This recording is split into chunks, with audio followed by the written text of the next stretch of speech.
It's Mon Mothma's HoloNet, and we're just posting on it. Welcome back to Mothma News and our 50-day countdown to the Mask of Fear by Alexander Freed. Today is day 9, and we're discussing the people who, in my personal opinion, write Mon Mothma the best. This is based off of having read and watched everything that Mon Mothma has been in, right? Again, this is me figuring out the scripting for a presentation that's going to be about 45 minutes to an hour at most, based off of 2 notebooks and an entire binder. So this is just me. This is part of the process. This is not the final product by any means, right? So starting off strong, we have to shout out Tony Gilroy and the other writers of Andor, and basically anyone who was involved in the way that Rogue One was done, because Rogue One and Andor really did give us that big boost, right? Rogue One brought Genevieve O'Reilly back after her scenes were cut in Revenge of the Sith, and then, you know, they brought her back for Andor, and Andor is really the first time that Mon has really properly been able to shine on screen in Star Wars. And I don't think there's any Mon Mothma fan who doesn't love Tony Gilroy and the creators of Andor. If you don't, that feels like a you problem. Just because the character building that we have received specifically in Andor has been astounding for Mon. I can't wait for more. I can't wait for season 2. The way that her storyline has been built up, the way that we get to see her family and home life prior to Coruscant is brilliant, and I love it, even though she is in a constant state of suffering. Second, we're going to go with Fran Wilde, who is writing the 3rd book in the Reign of the Empire series that the Mask of Fear is kicking off. Unfortunately, we need to wait for 2027 to get this book that she is writing. And even though we've only had a small taste of how she writes Mon with, from a certain point of view, Return of the Jedi and the story No Contingency, you can tell how much she loves Mon and the way that she just blew my mind in such a short period of time. And I'm going to be honest, this is my first interaction reading one of Fran Wilde's works, and I loved it. I loved it so much that she, like, some of her other stuff is like coming onto my TBR, because I do want to read it. I do want to see how, like, more of her style and how she writes, just to get me even more hype for this book that's coming out. And I can't wait to see more of it. Like, No Contingency is one of my top 2 stories in, from a certain point of view, Return of the Jedi. It's basically a tie between that one and Steadfast Soldier. But, you know, I go for No Contingency if I want to feel pain. I go to Steadfast Soldier if I'm in a silly, goofy mood, which is quite often. Third, I'm going to say Claudia Gray. Leia, Princess of Alderaan, what more can I say? The way that she writes Mon Mothma has always just been incredible. The way that Mon does absolutely everything and her damn best for the rebellion is astounding. I love the way that she portrays Mon and Leia's relationship, and I do think that this also plays into the way that Beth Revis writes Mon in The Princess and the Scoundrel, but I'm going to talk about that a bit in a minute. Mon is really the first person to see that Leia's, like, growing up, that she's going to be an adult soon. She's in the process of working towards being invested as the heir to the Alderanian throne, right? And so she respects that. She's like, wait, no, like, it's her generation that's probably going to end up doing most of this work.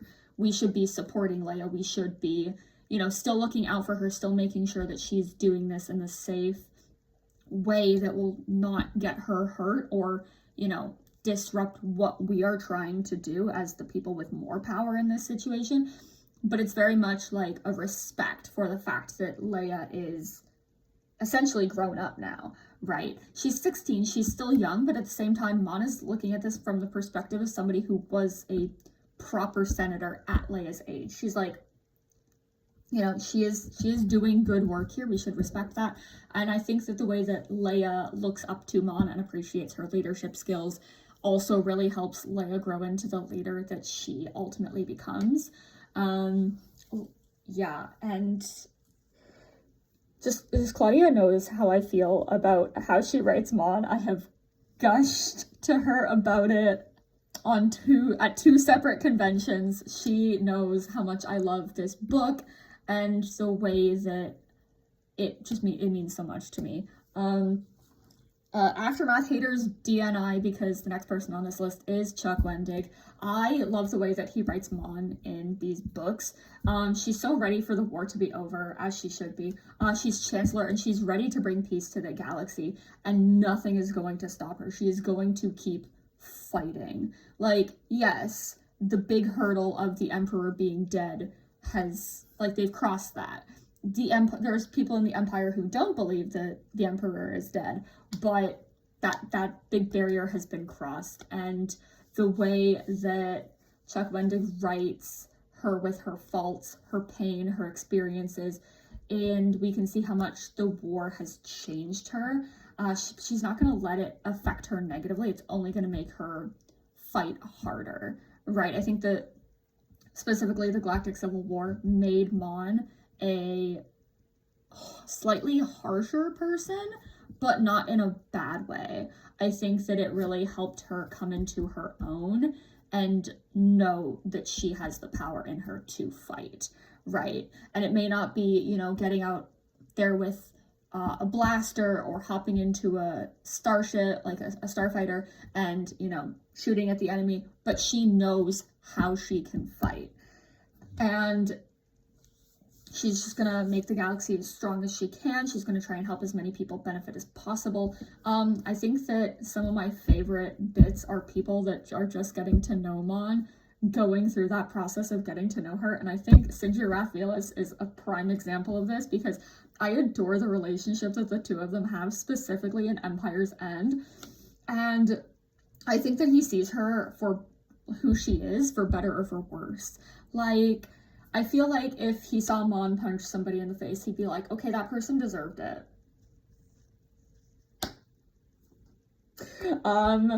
But at the same time, like, he also knows that she has a sharp wit and she can be a little bit vicious at times. I think at one point he mentally refers to her as a vicious little twig, and he's not wrong. But it always gets a laugh out of me. And like, if you know about the fruit basket, he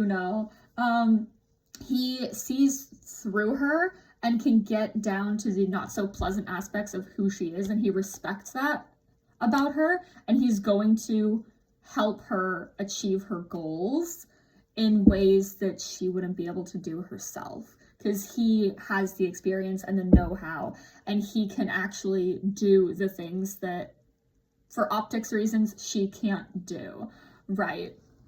I mean, if you're gonna be beat out by a ginger woman with a single sour fruit, that's an oops on your part.